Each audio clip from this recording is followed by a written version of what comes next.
Hey everyone, welcome back to our inspirational interview series. I'm Hannah Levin with Heartfelt Wellbeing, and I am here today with the fabulous Ashley Holmes. Hi, Ashley. Hello. Thank you for having Glad to, me. yeah, glad to have you here. So I invited Ashley to come talk with us. She also is in the yoga world and is a holistic fertility coach. And we've had some really fabulous conversations recently after meeting in a women's business group. And she is going to share with us today about the chakras, meditation, and fertility, and kind of the bigger picture of fertility. Maybe not just specifically about getting pregnant or having a baby, but living a fertile, creative life.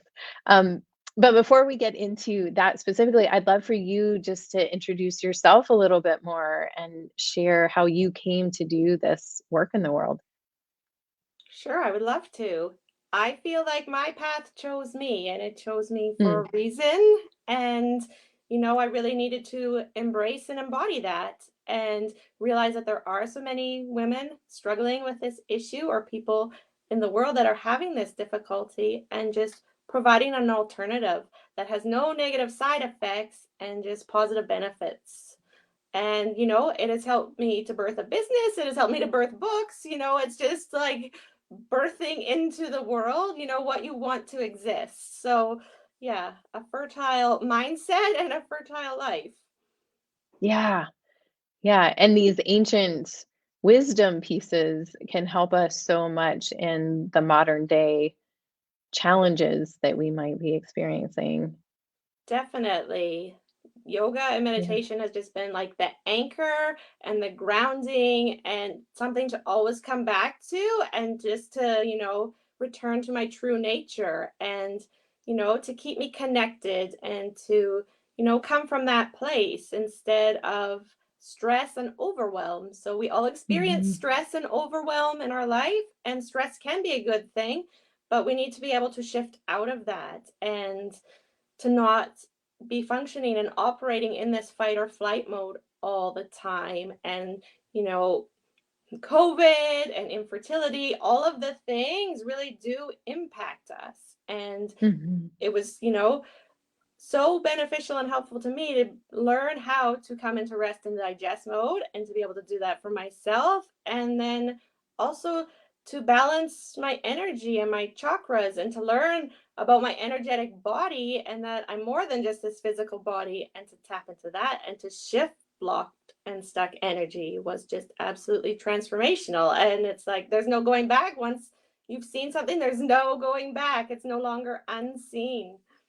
Yeah. Yeah. Fabulous. Well, that seems like a really great introduction into exploring the chakras. So, will you, for folks that aren't familiar with what the chakras are, will you give us a little introduction? Sure. So these are your energetic centers or discs in the body. So starting at the base of the spine is your root chakra.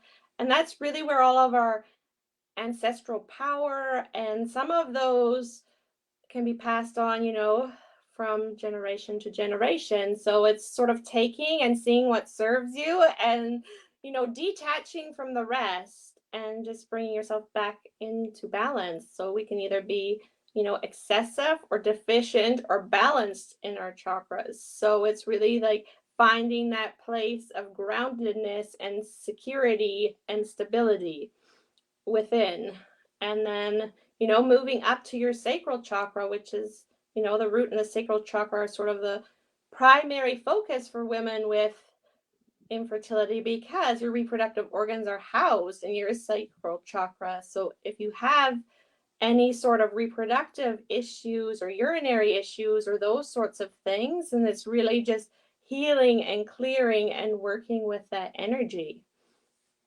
And then moving up to or your solar plexus, around the navel is, your power center and stepping up into your power and, asking questions at the fertility clinic and, not being afraid to, you know, be empowered and to, know your self-worth and your self-trust and your faith and to really just embody your self-esteem so that you can get to where you want it to be, because infertility can be a sort of disheartening and, hopeless sort of struggle. And sort of the longer you're on there, it's harder to bring yourself energetically out of that place. So, and it can weigh on your heart. So, your heart chakra, you know, having forgiveness for your body in particular, if it's not operating and it's not achieving that result that you are expecting or wanting to experience, having that self-love regardless of conception or not. And that can be a little bit of a challenge as well. And just offering practices and meditations to just find that within.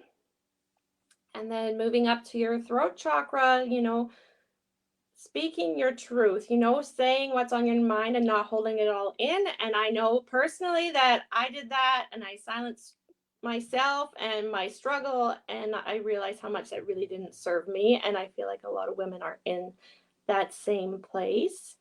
And, they don't know what sort of support to seek, because you can get all the medical and physical support you need, but then you leave and there's nothing else. And, that's sort of the missing piece and what I'm offering, so that you can find peace in the process, so that we're working with your cycle, with your energy as you're moving through this process. And so it doesn't seem so overwhelming and so stressful. And you're sort of returning your body back to your optimal state of health. And then your brow chakra is really just, listening to your body and tuning into your intuition and moving from that place and honoring what you need, regardless of external circumstances. If you need rest or you need, self-care, it's of utmost importance, and really nourishing your body and your mind and your spirit throughout the whole process is truly what allowed me to be able to conceive naturally. And I had a limiting belief that I needed to use a clinic, or that would not be a possibility for me. And, that was not the truth. And I broke through that limiting belief, and it was like, wow, meditation helped to get into my subconscious to realize what was there. And once I could shift and move that and sort of rewrite those programs, then you're not bound by them. And, that's not controlling your life anymore. Hmm. And did you do the crown? And the crown, yes. The crown is just your, connection to source, to universal consciousness, whichever, resonates with you the most. And yeah, just allowing that energy to flow and move upward and move through life from there. Yeah. Yeah. So these energy centers are described in the ancient texts and can be connected with currently in our own lived experience. And I love how you tied each of them into the creative energy of what does it mean for fertility, and how each of those things relate. Yeah. And the root chakra, I think, is one that a lot of us tend to um not tune into as much. Like, we're like, oh yeah, that's like our family, but it's so much of like grounding in it, like feeling like you belong Yeah. somewhere, like you have a place in the world, and that you have your feet on the ground, like you have a Yes. place to be. And in our world that's so mentally focused, I think we can get really separated from that feeling, especially as we're traveling so much. Or I mean, now especially coming out of COVID, but in general, our world is very mobile. We have mobile phones, we can get in planes and fly to another continent, we can go all these, so really like grounding, centering, connecting where we are and in our own physical beings is so powerful.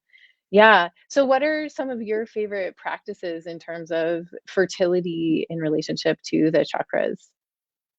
So I love just to, balance the chakras from like root all the way to the crown. And, you know, this is often something I do to start my day of like, it doesn't have to be super long, but like a 10-minute practice where you're just doing the seed sound for each of the chakras. Just like, you know, you feel rounded and connected and like you're connected to source for the rest of your day. And you're moving from that place instead of, you know, I used to, you know, get pulled out of bed from my kids and, you know, that was how I started my day. And it's like, no, I get up before them now and I take time for me so that I can come and show up for them in a better way, for my husband, you know, for my clients, for, you know, interviews, all the rest of it, to just come from that place instead of like, okay, yep, feet on the floor, like, let's Go. go. Yeah. So you mentioned the seed sounds. Those are Bija Mantras. And Yes. can we go through and maybe we can invite folks who are watching too to join in what those are, so you can try these out and see how they feel. Sure. So if you'd like, maybe I'll just like guide you through something Great. quickly here so that you can feel the effects of this because, you know, people who have never done it before have said like, my headache is gone. My like just instantaneously, anything that is sort of, you know, showing up for them presently, it's just like 10 minutes and they're like, wow, I feel so much better. I feel, you know, it's just washes over you from top to bottom. It is like an energetic cleanse. So, you know, then you can just move from this place. So, sure, I'll invite you to close your eyes, find a tall spine if you're seated, or you can do this lying down. But if your spine is stacked, then you can bring your attention and your awareness to the root, to your root chakra at the base of the spine. And here visualizing a 4-petal red lotus flower. And this is your place of stability and courage and security, trust and faith.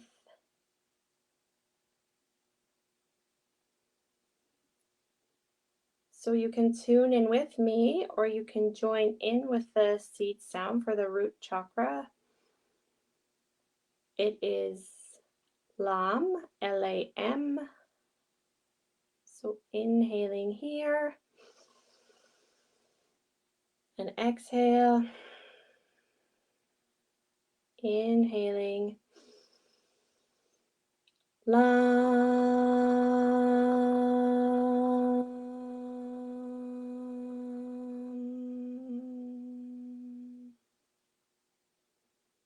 Then bringing your attention and your awareness up to the sacral chakra and visualizing a 6-petal lotus flower here.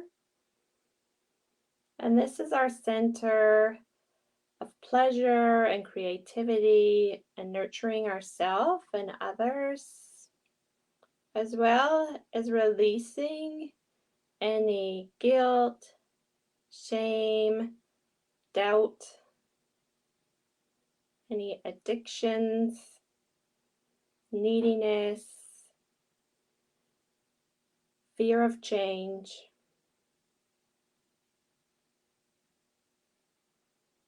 So you can join me or tune in for the seed sound of the sacral chakra, which is VAM, V-A-M. So inhaling here, filling the body with breath, exhaling, inhale, BAM.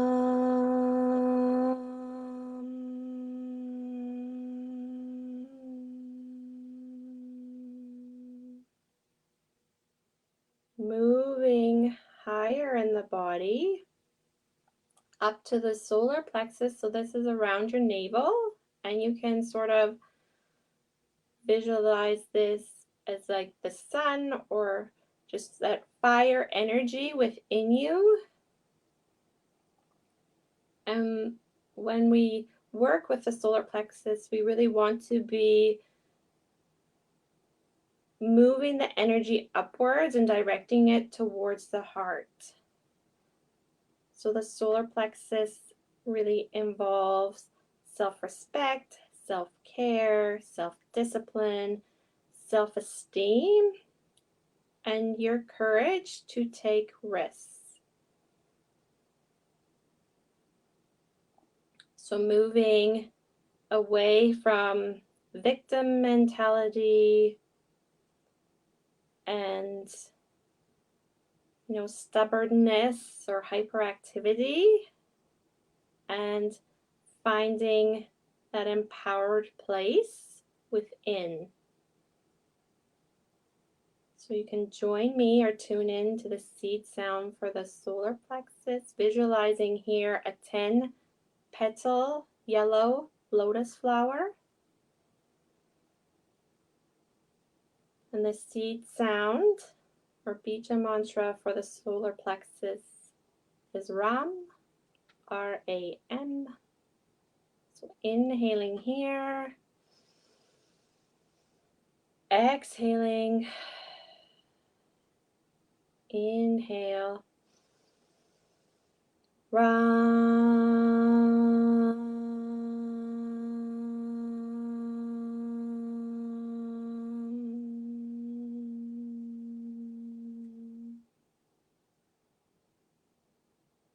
Moving up to your energetic heart center. So this is in the center of your chest. You can visualize here either a 12-petal pink lotus flower or a 12-petal green lotus flower. And this is our center for hope and peacefulness and compassion and acceptance of others, as well as self-love and forgiveness.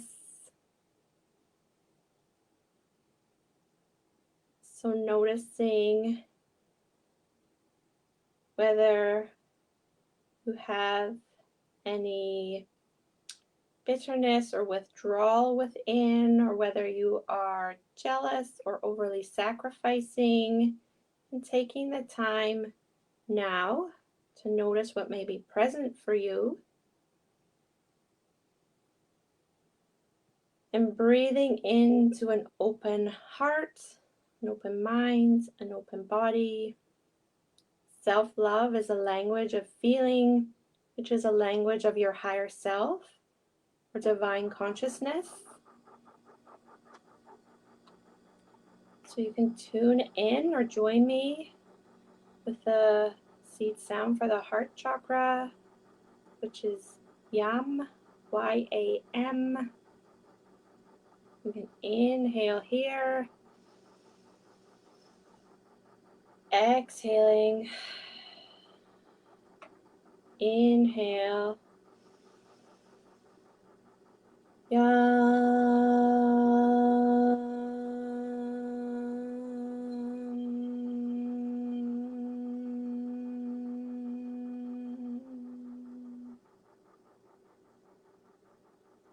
Moving up to your throat chakra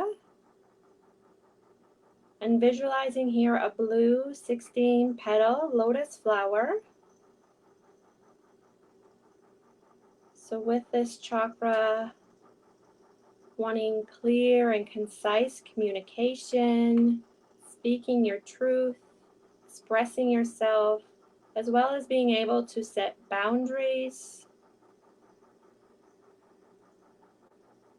Noticing if this energy may be deficient or excessive in any way. So whether there's shyness or difficulty putting feelings into words, or whether there's an inability to listen or gossip, and also noticing whether having a chronic sore throat or raspy voice, something that occurs for you.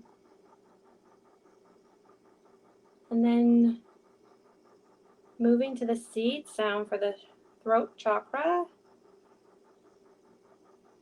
is hum, H-A-M.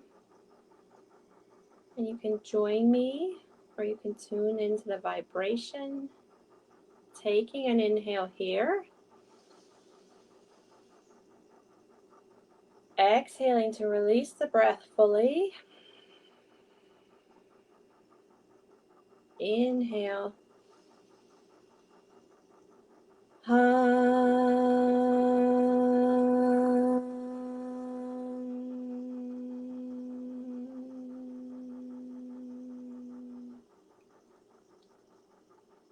Moving up to the third eye chakra, the place in between your eyebrows. I'm visualizing here a 2-petal purple lotus flower. And the left petal is your sun energy and the right petal is your moon energy.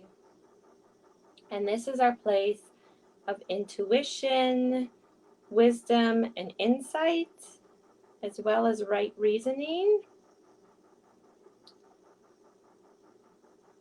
And when we are balanced within this chakra, we are imaginative and perceptive, and we're releasing judgments and assumptions, as well as any self-doubt, fear of one's shadow side, and acknowledging any headaches or vision problems.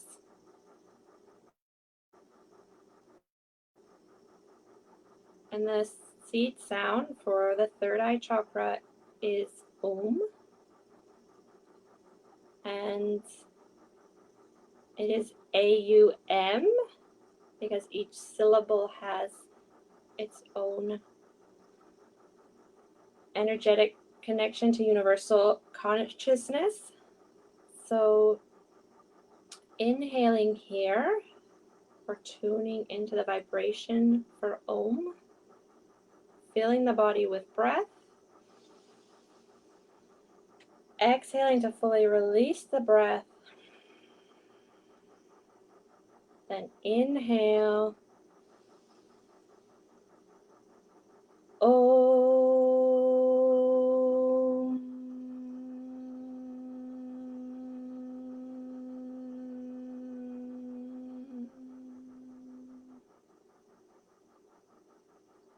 Moving the awareness to the crown of the head.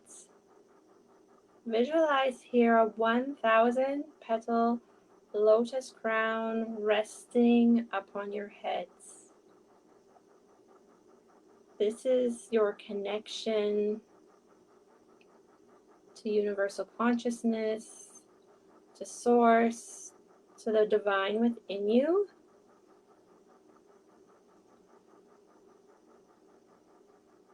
And allow this energy to move from the crown of your head all the way back down, energetically feeling every fiber and cell all the way back down into your root chakra.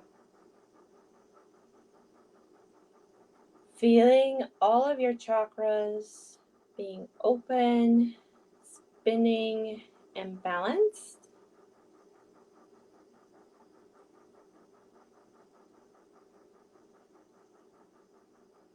Noticing your state of being now.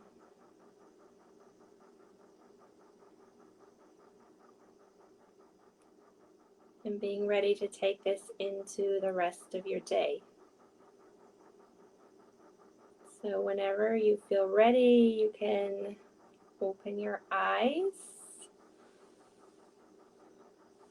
Look away from the screen and then you can come back into your body, into this space and place. And I would love to hear how that felt in your mind, in your body, in your spirit. And it's a practice that I love and I use so often because it's just that powerful and vibrationally elevating and uplifting and just returns you so quickly. Often we think meditating takes so much time, but it really gives us time. So it's Mm. really, there's a place for it in your life in some form. There is something for everybody. Yeah, thank you so much. I really enjoyed getting to experience that. And yeah, as viewers, as you watch the replays, feel free to let Ashley know what resonated for you. She's in our group here. So yeah, we just have a couple minutes left, but will you talk about the power of meditation, or at least your experience of of it? You just mentioned it creates more time, which is true in my experience too. Yeah, Um, but what are you seeing, especially in relation to fertility? because fertility can just be an all-consuming, event in your life, and you can get so caught up in it. And it's really important to, sort of detach from that and to take that time and to find that inner peace and that inner stillness within, so that, it's not such a stressful, frantic force sort of feeling coming from within, like I have to make this happen. There's only like one way that this can happen for me. And just moving into a more calm, centered, peaceful place so that you can conceive with ease, and it's not, a big, long, drawn out thing that is taking you years, like thinking big picture. How many kids do you want to have, and how long are you spending trying to have one? What do you want your life to look like, and bring Mm. that balance into your life so that you can create that life. And meditation truly allowed me to release and let go of the past and the grip that the past had over me unconsciously. And when I was consciously aware of it, that is how I managed to shift and move and transfer that energy, because energy is always there, but moving that blocked, stuck, stagnant energy is just so freeing, And then life and creation and fertility, just moves into that place once you allow space for that to happen. Yes. Yeah. I love that last thing you just said, once you allow space, because there's so many of us that want to fill all the space.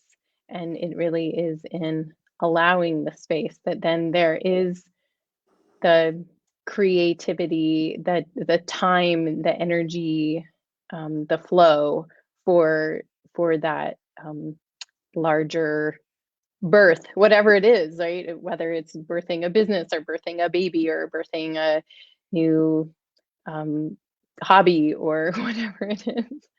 Yeah. Um, yeah, along those lines, Ashley and I are both participating in a multi-author book that is going to be released later this year, right?